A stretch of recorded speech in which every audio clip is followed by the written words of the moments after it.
welcome to the Brilliant Essence Thursday guest specials. Tonight we have a guest who appeared on one of our panels lately, the one around the book Lost Civilizations and Secrets of the Past. We're welcoming tonight Pat Chouinard.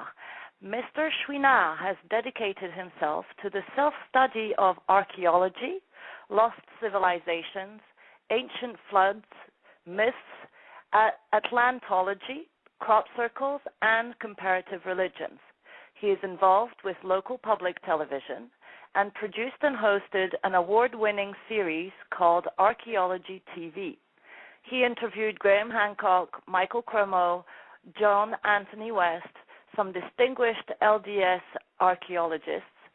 He is also a regular contributor to Ancient American Magazine. In his latest endeavor, he has published 2 books with Bear & Company, including Forgotten Worlds, From Atlantis to the Ex-Woman of Siberia to the Hobbits of Flores, and the second book, Giants of Atlantis, The Legacy of the Fallen Race. Please visit worlds.com. Worlds.com, yes. Perfect. Exactly. I will put that up in the I'm glad to be here. I'm glad to be here with you and your listeners. Awesome. So we're going to go straight into the subjects. Giants, myth or reality? Okay. Let's take it from there. Okay. Well, first of all, giants were real. They go back many hundreds of thousands of years, according to my estimation. It has a rich mythological tradition. We have anything from the Book of Giants, which was a fragment of the Book of Enoch that was unknown to us until the 1940s and 50s, when they were discovered in the caves at the Qumran Caves with the Dead Sea Scrolls. There is extensive evidence throughout the Bible, whether it is your favorite David and Goliath story or the story of the Nephilim. The Nephilim mean the fallen, hence the fallen race of my title of my book. And it goes on from there. You have examples of giants being mentioned in the book of Exodus and in the book of Joshua, when the Israelites first learned of giants inhabiting much of Canaan, when they went out on a reconnaissance mission and came back to Joshua and Moses and told them, oh, look, this whole land is full of giants. So throughout the Bible and throughout many sources of the Middle East, you see hints of giants. Some of the gods of the ancient Egypt, they were considered giants. Ptah is just one of the examples of an Egyptian god who was depicted as a giant. Osiris was often depicted as a giant. And the companions of Horus, which were a race which steered much of the evolution of the Egyptian civilization in a dark, mystical time that has long since been forgotten. They were giants. So there's giants all throughout the Middle East in that sense. Giants, of course, are very prominent throughout Norse mythology. In ancient Norse mythology, the first beings were giants. The first being at all ever to exist was Ymir, and he was a frost giant. And the first beings to be created other than himself were, in fact, giants grown out of the sweat underneath his armpits and beneath his toenails. And these giants came forth and dominated the primordial universe. And from them, there was a number of marriages and associations which led to the birth of the gods themselves, which were the Aesir. And the first ones of those were Billy, Ve, and Odin. And by the time they arose, there was a great war in heaven between the giants and the gods.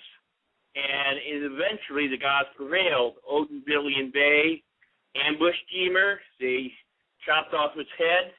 They dismembered his body, and out of his skull cap, the whole heavens were formed. They took his blood became the oceans and rivers and lakes, and his flesh the earth, and his bones the rocks and mountains. And during this deluge of blood, all the giants who inhabited the primordial universe were killed, much in the same way you see in the biblical story, which is an allusion to that.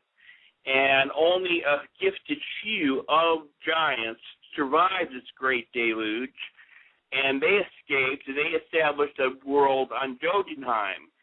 And meanwhile, Billy, Bay, and Odin being the leader, took the time to create the world, create man, and then man was placed in a place called Midgard, where he was sanctified by the gods, and he was overlooked by the gods. But we have to remember that the gods themselves were giants. The same thing holds true with the Titans. The Titans of Greek mythology, they were in fact giants. And so also, since the Olympians were the children of the Titans, the Olympians are also giants. So you have that race of giants. At the same time, you have giants which were more hideous, like the Cyclops and the 100-handers, who had 100 hands and 100 heads and were really distorted type creatures. And then you had another race of giants which were very attractive, and they were comparable in size to the type of giants you would imagine, being encountered by Jack and the Beanstalk and all that, those types of stories. They're more equivalent to that. One of them was Orion, who we get the constellation name from. But you also have another problem too. You have the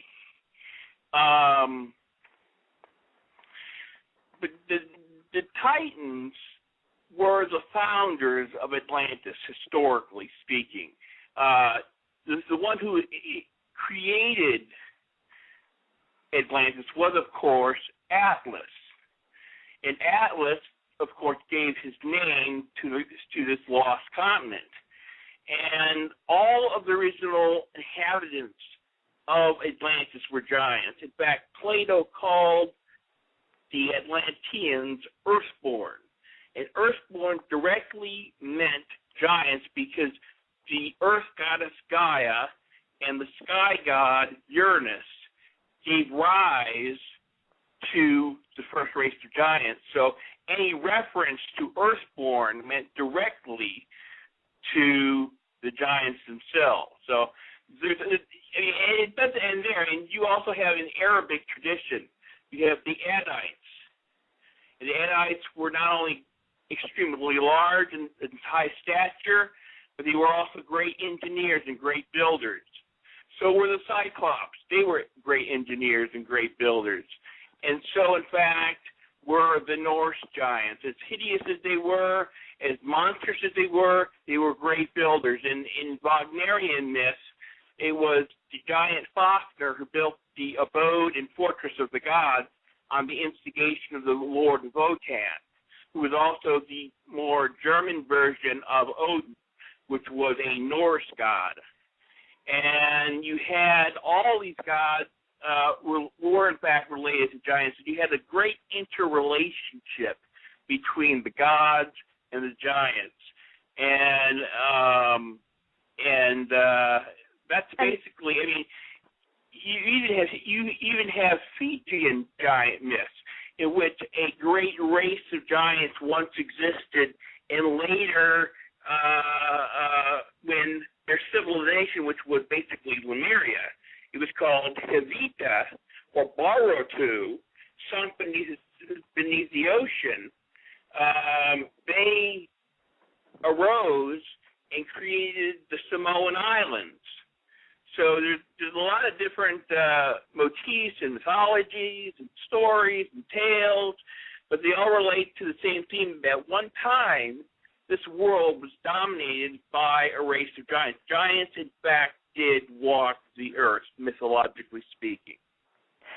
And so, archaeologically speaking, we have found many remnants of their, of their existence. How far back have we found artifacts or bones or we found bones that go back, in some cases, 1 million years. There were some incidences in Mexico at the turn of the 20th century where they found some mummified remains of some prehistoric giants that dated back into the millions of years. They were discredited by the Smithsonian, who then took the bones and documented them. There's cases of this where you can verify their existence, but the Smithsonian, dutifully to their profession, denies their existence. I see. Now, it seems to me that the size of the giants varies, to go from a god size creating lands and rivers to those described as between 6 and 10 feet tall. Did that come through time, or were they there at the same time? I don't know, but the interesting thing is that there was a book written by Robert Lomas and Christopher Knight, and it was called Uriel's Machine. Are you familiar with that book? Nope. All right. They wrote a book called Uriel's Machine, and they proposed that there was a link between early biblical giants, which they said were between 6 and 8 inches tall, and they were blonde and blue-eyed, and they were of European extraction, and they were the basis of the Caucasian mummies of China. Now, are you familiar with the Caucasian mummies of China? Yes. All right. They linked those two, I call them disparate worlds, the biblical with the European and the Western Chinese Caucasian mummies. Mm-hmm. And when I read it, at first I was kind of skeptical, but really it has a lot of good points to it, and that's a possibility, because when you consider the fact that you have a population of Southern Europe and the Middle East where the average height is maybe 5'6", 5'7", and you have these other dudes, so to speak, who are over 6 to 6.5 to 6'3" to 6'4" to 6'5", 6'7". These are monstrous beings compared to these small little Mediterranean guys. Mm-hmm. So there's every reason to believe that a lot of the myths early on arose just by the fact that when they encountered such large people, they did in fact appear to be giants to them. Right. But I don't think that's the whole story altogether. Mm-hmm. And to go back to what you were saying, there was a story in an article or the book that I read from you. I mean, you have fascinating articles on your websites. There was a war between the giants, the giants of the earth, and the gods. And the gods basically nearly lost. They had a hard time getting rid of the giants on Earth that were. Would you like to elaborate on that a little? Well, a lot of that had to do with are you speaking of the Greek? I believe so. Because there were several wars by several different giants, by several different cultures. So I believe it was the right one. Yep. It was the ones that are told in Greek mythology, and the Gigantomachy. There we go. Thank you. Okay, great. Well, Gigantomachy, they were the gods themselves got to the point where they could not defeat the giants. The giants were far too powerful. They were far too numerous. They were far too smart. So they had to rely on a demigod to come to their salvation. And that demigod who came to their salvation was the Greek hero Heracles, who we all know as Hercules. Right. And there's a lot of interesting stories that deal with that. You can read it in Greek mythology. I won't go through all of it right now. but he does do the deed for the gods. He comes forth.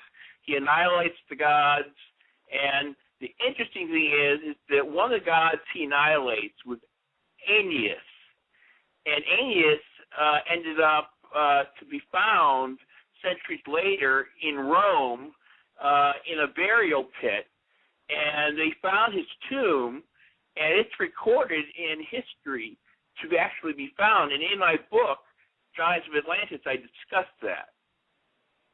Interesting. Very interesting. I want to say hello to everybody who's joining us right now. We're talking with Pat Chouinard on giants, and some of them you've described really as monsters. Now, do we know how that came about? Is there a story behind it? Is it like the genetic manipulation and No, in ancient myths, they don't really tell you why they're monstrous. They just assume that you know they're monstrous. It's more of a method of oral tradition and mutual understanding among the people who are telling the stories. I think it's just a cultural phenomenon. They automatically consider them as so. When you think about it, there's many things in life that we automatically assume they are. We don't know why we assume they are. They're from a past so distant that we can't remember why. We just automatically assume they're so, and that's the way it was with them. And have we found any proof of, for example, the one-eyed cyclope or the multi-armed, giants? There are even giants who have, like 4 hands and 4 feet, and yes. the hands are at the hips. There's 2 hands at each side of the hip, and at the shoulder, and then feet. I don't know where they go, but have we any proof of that today in our? We don't have any physical proof of any of those types of monsters. We have proof of more human-like descendants of giants. We have them in mummified remains and skeletal remains and genetic whispers. What I mean by that is if you look back into the human genome, you will notice abnormalities and so forth and so on, which eventually led to the development of giants. But you will not find specifically anything indicating a cyclops or a 100-hander or anything like that.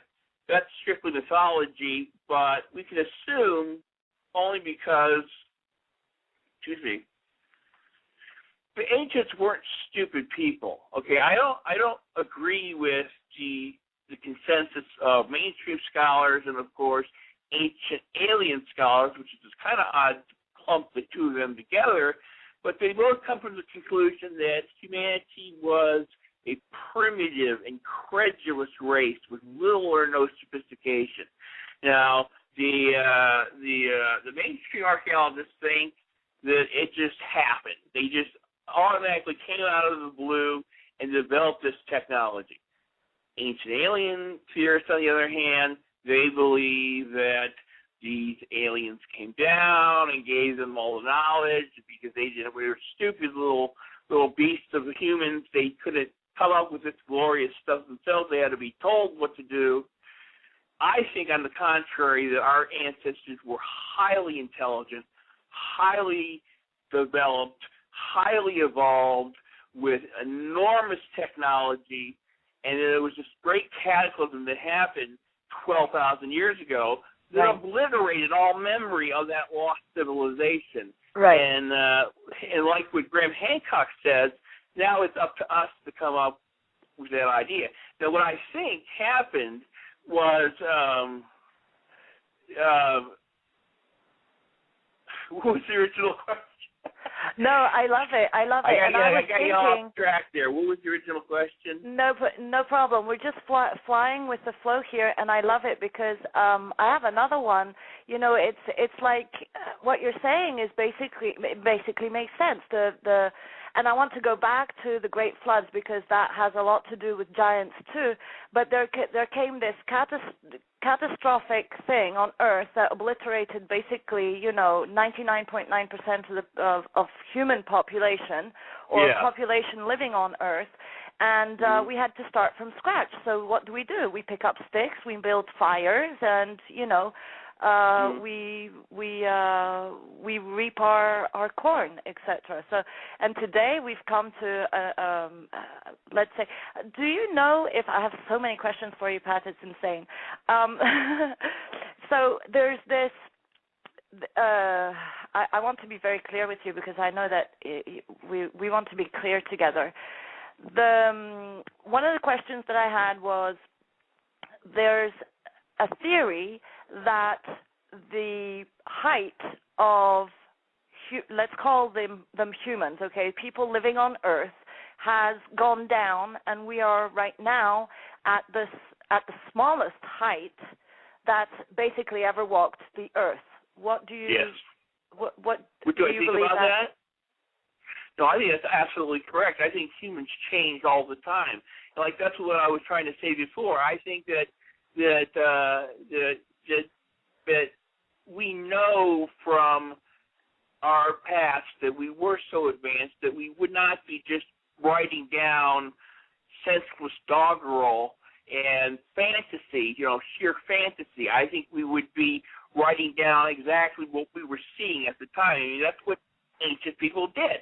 When they saw something, they wrote it down. They didn't just come up with myths and crap like that, And I think that basically we can rely on the eyewitness testimony of the ancient peoples that if there were creatures such as Cyclops and hundred-handers and that definitely they existed. Now, to answer your question right there, that whether or not you had a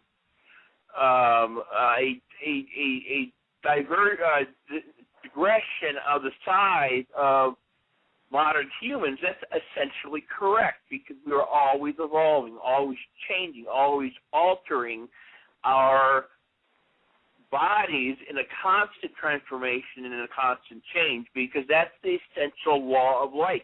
All things change. It's part of the concept of entropy, of having everything completely tight and neat and orderly, and it's from order to chaos. And chaos never goes back to order. It's always order to chaos, and chaos to more chaos. So change is inevitable. So I wanted to go back to the business of flooding that everybody knows about now. The Earth went through some floods, and but in the book, you actually explain that this flooding, just like the stories of flooding are throughout our continents, in all continents we have the same stories of the same flooding. And you point out that at the same time there were different races of giants throughout the continents too. Right. How? I forgot my question. Okay, so to go back to the fact that these giants were, super advanced and fought with the gods and had this super technology, etc. Would it be a possibility that these giants, built spaceships and left the Earth? Well, of course, when you consider the fact that, that's the one thing I agree on with Michael Kramer. I don't agree with all his theories because, he gets into a very anti-evolutionist stance, and I'm very much to the contrary. But what he said was that this planet is, in fact, billions of years old. And many scholars agree with that, but what he says is different is that humanity is billions of years old, that our race as a culture and as a civilization goes back many hundreds of thousands, millions, even billions of years, and that type of attitude is supported by the Sanskrit writings of India. Now, if we in fact are billions of years old, and not just, say, a million, with civilization being a mere 6,000 years old, if civilization itself goes back hundreds of thousands, millions of years, why not during that period of time? Why would it not take? What would exclude the possibility of a race of sheer power and energy to evolve on this planet and take to the skies? We have eyewitness testimony in ancient times of craft called vimana, and also we have accounts by Confucius in 228 BCE in China of flying carriages. So there's evidence of space and aerial travel in ancient times. So I don't doubt the possibility that at one time this whole solar system was alive with culture and civilization. Oh my gosh. Yeah, and at the same time, they weren't all very kind and nice. I mean, they're, basically like humans today. Some of them are pretty bad. Yeah. Yeah. Really fascinating. Let me see. I've got so many. I wanted to go back to what the frost giant was, and specifically the specifications. Some are hairy. Some are said in terms of giants in general. Some are said to be red-haired, even. Some are a lot, if not all. This is a question. Are Caucasian, like white-skinned? Yes. So that means that they're not hairy because you could see the skin, right? Right. And then you have the ones that are just weird and kind of a mix of beasts and humanoid. It must be so difficult to do this research into giants, because you go into for example, you take the American continent. Talk to me about what you found to be true in terms of giants and monsters on the American continent. Well, that's a very interesting question, because there were here on this continent red-haired giants as early as late as 15,000 BCE.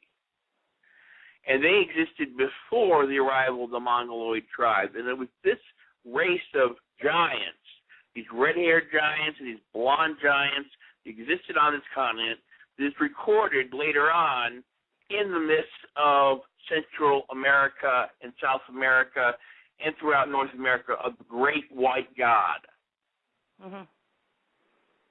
And what was his name?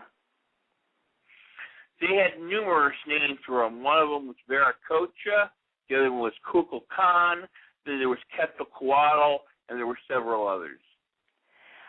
Is there any, because these names sound very much American Indian in a way, is there any ties to the culture that evolved on the American soil? Yes, they were the upbringers of the Mongoloid races that settled in North America.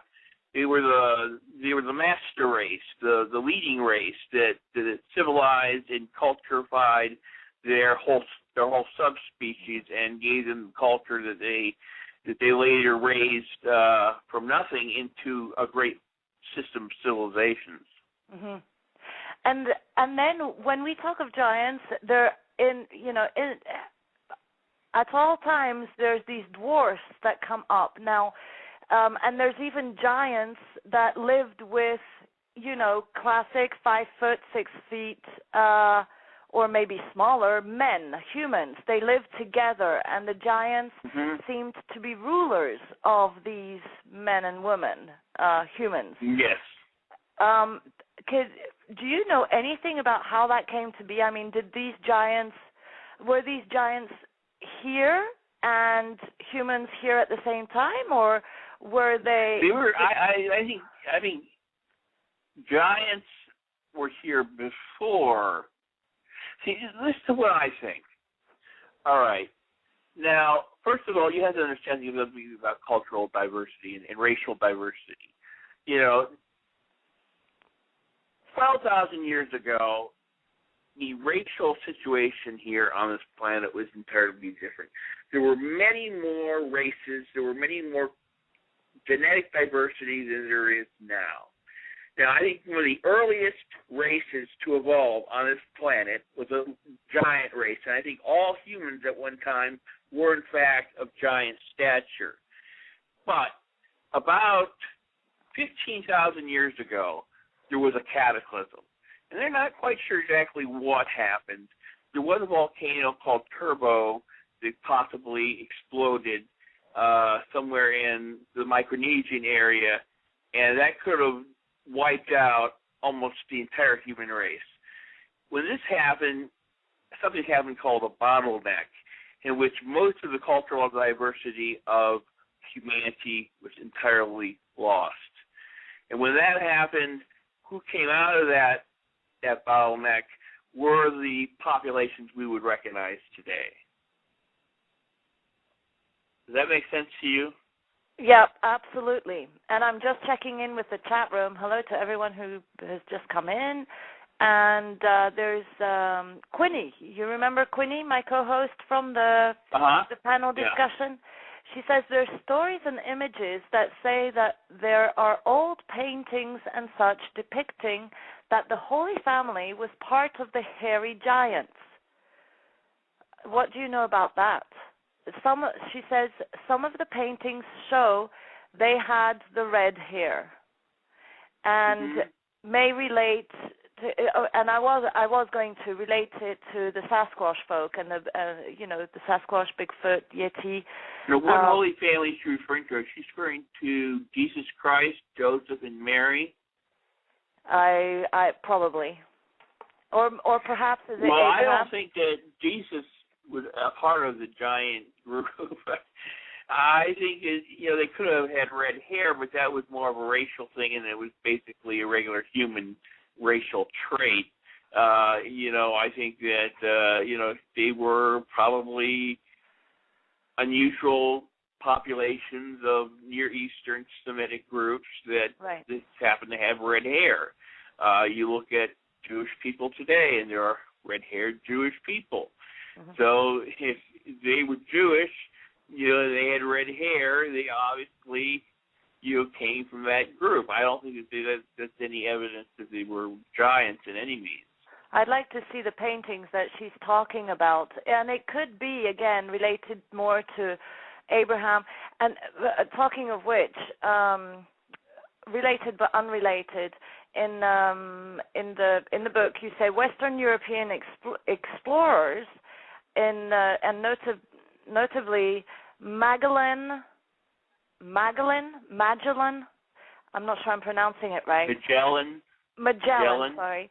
In 1520, came upon red-haired giants, a red-haired giant, and I can't remember if it was him or someone else, but they tried to bring him back on board the ship, and I believe there were two of them that they captured and wanted to bring back to the homeland, I guess, and they died during the seafair, but that's amazing. That's just amazing. Yeah, the really dumb thing on their part, they didn't preserve the body. They just threw it overboard. They thought it was more humane to do it that way than let its body rot on deck.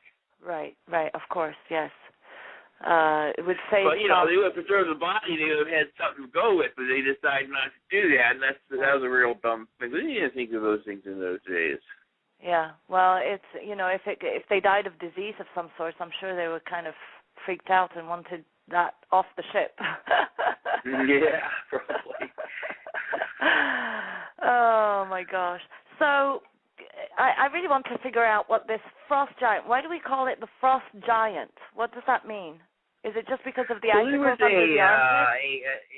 In German and Norse mythology, there's a fixation with frost and ice and snow because it was a very cold environment, and so many of their myths revolved around ice and snow. So, when you said the frost giants, you're talking about giants from the harshest, the most vile, the most dangerous, the most scary realm, in from the icy depths of the north, where it was dark all the time, and it was scary, and there were creatures and monsters lurking in the shadows, and so they called them frost giants. Right. And so I want to go to the Yeti Sasquatch relationship. What have you found out about their, relationship? Are they related? Because the Sasquatch are interesting folks because they go in and out of our dimensions at will. They kind of appear and disappear, and, you can't really capture. I think there's only like half a dozen, or maybe a dozen. Well, there was the ancestors of the Sasquatch and the Yeti. There's two possibilities. One is the one I don't agree with. It's the one that our distant ancestors had an association with a large hominid called Gigantopithecus. Gigantopithecus blackie. And he was a 10-foot tall beast, hairy, ape-like. He was basically the living image of King Kong. And he died out 300,000 years ago. But our distant ancestors knew him well in Southeast Asia. And if they came across the Bering Strait, they would have known him, and that tradition would have carried on with him. The stories or just the collective racial memory of that past time would have endured for ages. But I think that Yeti and Sasquatch are, in fact, descendants of this creature. I think that creature lives on today in the Sasquatch and Yeti populations. Right. Fascinating. Oh, my gosh. We're talking with Pat Chouinard here. I'm going to ask you, do we have any stories or accounts around how these giants perceived their own gods? What was their spiritual trend, if you will? Well, they weren't very spiritual at all. They were very atheistic, and they were very amoral. And they saw themselves as the epitome of all creation. In fact, in the book of Genesis, that's one of the reasons why they were exterminated by God, was their godliness and their relationship in the Bible to saints. Oh, Pat? I don't know if we've got Pat still with us. Pat, yeah, can you hear me? Oh, there you go. Good job. They were atheists. Someone's not happy with that statement. Go ahead. So we don't know if they built churches and No, they might have had temples of pagan idols and things like that, but they were pretty much self-concerned about themselves. In any of the accounts of giants, there's very little mention of any type of religiosity among them. Mm-hmm. And we're coming to we're in 2012, and there's so many stories going around about what's going to happen on 21st December 2012. First of all, what relationship do you know about that exists between the Mayan culture and the giants? And second of all, I heard these stories where, and I'm not going to go into my channeling. I'm not going to be Astrid right now. I'm just channeling questions for the audience here. But there are stories out there that we are entering a multi-dimensional vortex of some kind, and these monsters or giants or everybody's coming out basically, which is it's like having a giant cyclope in your backyard. I don't think that's going to be very fun. Well, I think we don't have to worry about that. I think now is the time that we need to look at 2012 as one thing and one thing only, and that is the signification of our time as a species to take control of our own destiny. It's now time to realize that we are the Terran race. We take what we want, and we seize the future. And if we see a destiny worthy of making it for ourselves, we should take it. And I think that it's now time to come to a new consciousness, a new awareness of what we are as a Terran species. Our Terran race has survived and endured for many millions of years. And if we go with the correct spirit, we can see that in the future it will endure for many million years to come. There's no reason why our species can't survive. This is a paradise planet. It's been given to us by the grace of God to lord over and protect at all means. And I think we should do that. I think we should protect the environment. I think we should protect ourselves. I think we should build a future worthy of a great race, a great people. And if anyone goes against that, well, then we're just going to have to deal with that later. Right. I'm just sad for the fact that, one day this earth will be covered, whatever, and then new cells will come out and they'll start digging. And what they'll find is nuclear trash, toxic trash. And that will represent our society, our civilization, right?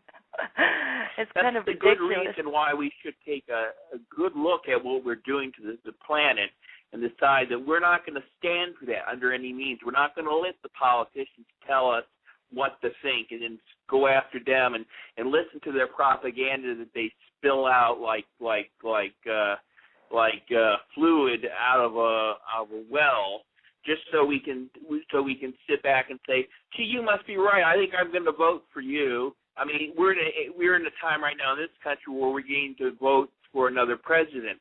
And basically, I don't see anything worthy of voting for. My personal opinion is that we should vote all of them out, have a complete disassociation with the government, and tell them, you're not our masters, we are the masters, we tell you what to do, and this is our planet, our species, our way of life, and that we're going to live it, and we're not going to let anyone take it away from us. Right.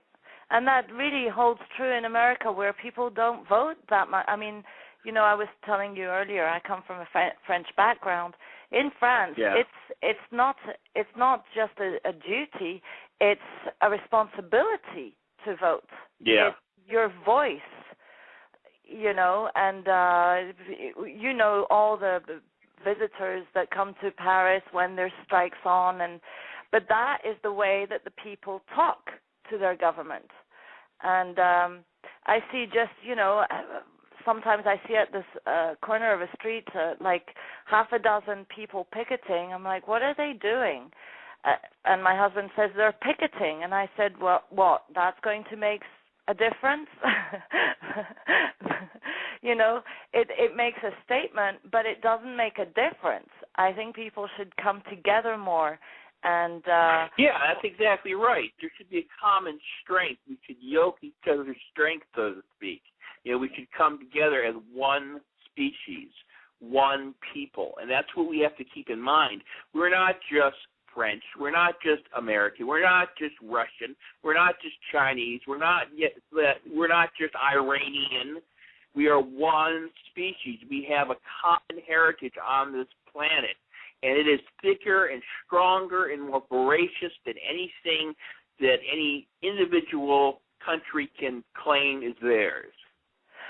So that's interesting, because what, in your opinion, you, Pat Chouinard, who has extensive research and expertise background in the archaeology, which means our history, our story, etc., what message do you think the giants could give us today to make us stronger? Because giants are like, all mass, all bulk, and all muscle, and all fight. And it tells me that the giants, as advanced as they were, as cultured as they were, as sophisticated as they were, they could not hold on to their own civilization because they had flaws in the way they lived their lives. They had flaws in the way they thought of themselves as a species. the way they wanted to live on this planet, so they went extinct. That is something that we cannot allow to happen. We cannot take their example and make it our own. We have to make our own example, and that example is total and absolute survival on this planet. Right. I'm interested and intrigued in knowing more about what they fought with, their and what did their technology look like? What was it? We think that they might have been capable of going out off this planet. So obviously the technology that we know today in that sense, space travel, etc. We know that if the Sasquatch are descendants of them, they probably got the gift of understanding. Giants, they all have the same level of technology, just as any culture or civilization on this planet has ever been. You have pockets of advanced and in more, you would call more primitive races. The races of North, South America, and Central America were obviously very advanced. The Caucasian type races. Then you had races such as we would call, the Sasquatch or the Yeti, who obviously are more primitive. They have less technology. They're not advanced. They don't have civilizations. They don't have great culture. It doesn't mean that they're not smart or ingenious. They just haven't evolved that type of technology. Well, they do. They are capable of going through dimensions, which is pretty awesome, if you ask me. As long as on the other side, it's nice. But I guess they haven't found the right space because they continue to go back and forth, unless they help us. Anyway, I don't want to start talking because I'm a big, I'm a big talker myself, Pat. You've got to stop me here. Hey, no problem. And in terms of fighting, so yeah, they obviously, since Atlantis they were giants. You're saying that Atlantis folks were all giants, all of them? Yes. Where do you think Atlantis lies today? Well, I think Atlantis is long gone. It was an amalgamation of lost civilizations that existed all across the globe. I don't think it was just one continent. I don't think it was just one island. I don't think it was just one spot. I think it was a metaphor, more or less, for a lost civilization that once existed a very, very long time ago, but is now lost to us. Interesting. So what are you doing now, Pat? Tell us. I want to remind everybody to go to forgotten-worlds.com. I'm going to put it up one more time in the chat room for everybody to go visit Pat Forgotten. And Pat, I'm sure you're open to, if anyone out there is a radio host, I'm sure you wouldn't mind an introduction to come on another time, on another space. No, not at all. Yeah, I have friends here who are listening in and who are hosts themselves. So if you guys are interested, give me a call. You know where to get me. ForgottenWorlds.com, forgotten-worlds.com to find Pat. What are you doing, Pat? Are you going to a seminar? I heard you were going to Mike Hank's seminar in October. Fantastic. Yes, I don't know. I want to go, but I might actually be doing a tour. I'm not quite sure. That's something else that's a possibility. If I don't do that, I definitely will be going to the symposium in October. Good. And there are books coming out. 2 books coming out? Or are they already out? 2 books coming out, Forgotten Worlds, and then the other one is Giants of Atlantis. Oh, I still want those. I've got to have you back for both of those. That would be great. Oh, thank you. Great. Anything else you want to add, Pat? Okay, so let's hear a bit about the man himself. You're obviously super interested in archaeology. Yeah. Is that from being a kid, digging on the ground, or where did that come from? Well, I originally had a very big interest in paleontology as a youth. When I was a kid, we have a house out in Ocala, which is a rural area in Florida, and there was a large forest out back, and we would go out there and we would find cow bones, where they took the cows and they dumped them and then they decomposed and became bones. Like I would pick up the bones and haul them back to our garage, and I'd set them up and pretend they were dinosaur bones, So I had a real interest in paleontology for a long time. But then as I got older, that interest evolved into an interest in astronomy, in oceanography, in history. I became a very big, I had a lot of interest in the history of the Third Reich and communist Russia and the whole debacle of the 20th century and all the different wars, World War I, World War II specifically. Then that evolved into an interest in science again. I got interested in science fiction. I had several science fiction clubs throughout my teenage years. And during the period of being a teenager, about the time I was 14 or 15, I decided to become a professional writer. So the first things I wrote, of course, were science fiction stories, and then that evolved into doing some fantasy. I did some one was called Christmas Encounters, which was a fantasy collection of stories about winter gods and ancient spirits of winter and Christmas and things like that. And then I eventually started writing ancient mysteries about the age of 22.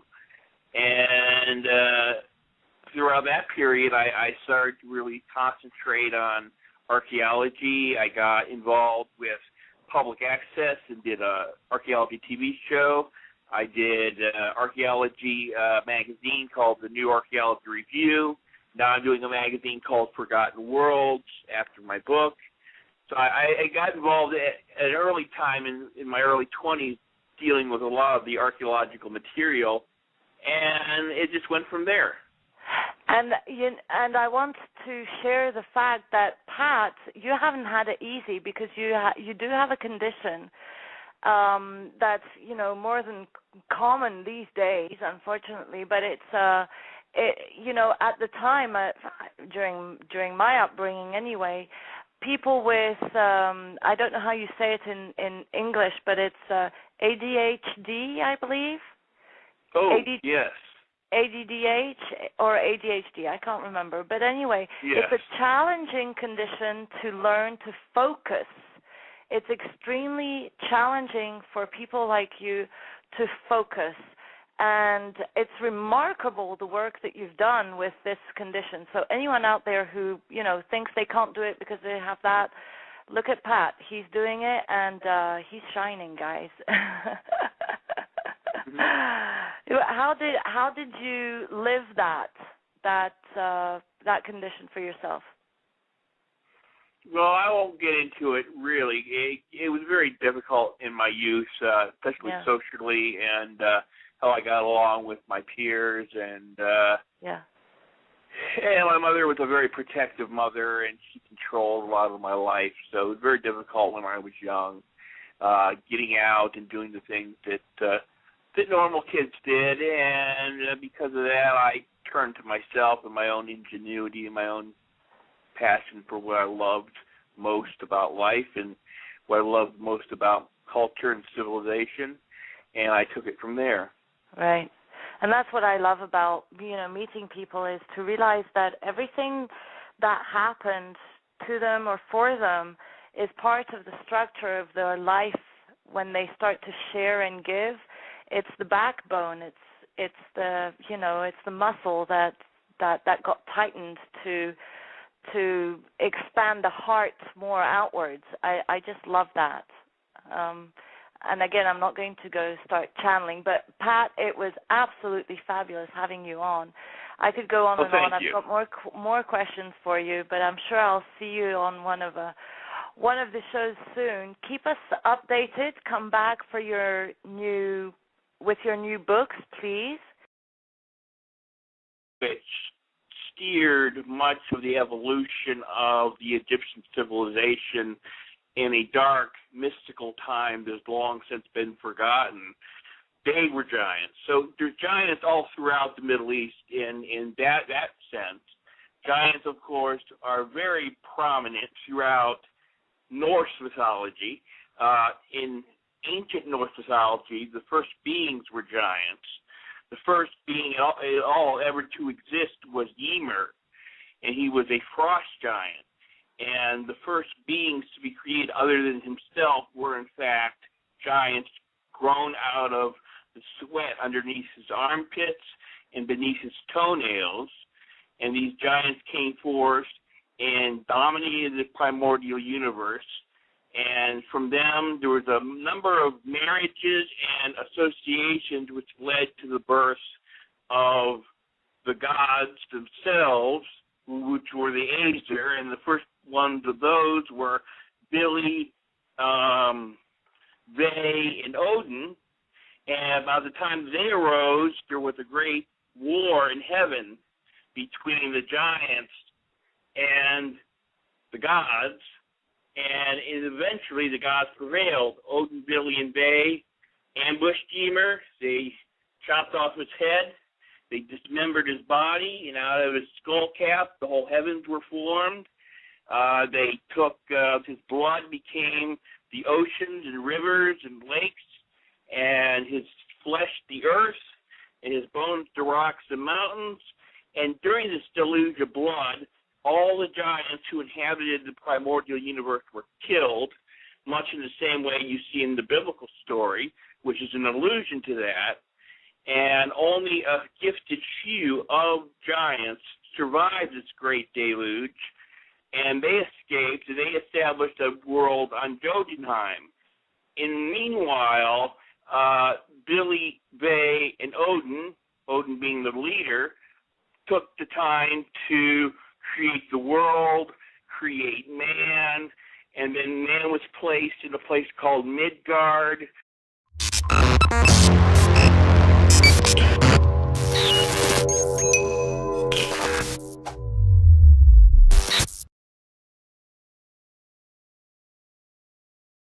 Welcome to the Brilliant Essence Thursday guest specials. Tonight we have a guest who appeared on one of our panels lately, the one around the book Lost Civilizations and Secrets of the Past. We're welcoming tonight Pat Chouinard. Mr. Chouinard has dedicated himself to the self-study of archaeology, lost civilizations, ancient floods, myths, Atlantology, crop circles, and comparative religions. He is involved with local public television and produced and hosted an award-winning series called Archaeology TV. He interviewed Graham Hancock, Michael Cremo, John Anthony West, some distinguished LDS archaeologists.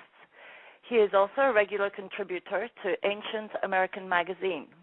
In his there is extensive evidence throughout the Bible, whether it is your favorite David and Goliath story or the story of the Nephilim.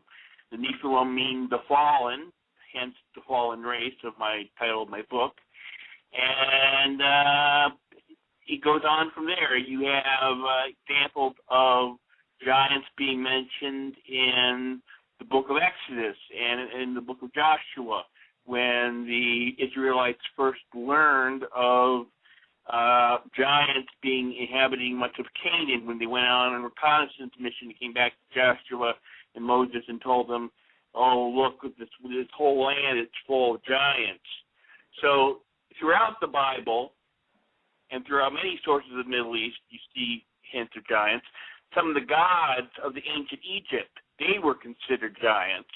Ptah is just one of the examples of an Egyptian god who is depicted as a giant. Osiris was often depicted as a giant. And the companions of Horus, which were a race. Latest endeavor, he has published 2 books with Bear & Company, including Forgotten Worlds, From Atlantis to the Ex-Woman of Siberia to the Hobbits of Flores, and the second book, Giants of Atlantis, The Legacy of the Fallen Race. please visit -worlds.com. Worlds.com, yes. Perfect. Exactly. I will put that up in the Okay, yeah, chat. I'm glad to be here. Glad to be here with you and your listeners. Awesome. Okay, so we're going to go straight into the subject, giants, myth or reality. Okay. Let's take it from there. Okay, well, first of all, giants were real. They go back many hundreds of thousands of years, according to my estimation. It has a rich mythological tradition. We have anything from the Book of Giants, which was a fragment of the Book of Enoch that was unknown to us until the 1940s and 50s, when they were discovered in the caves at the Qumran Caves with the Dead Sea Scrolls.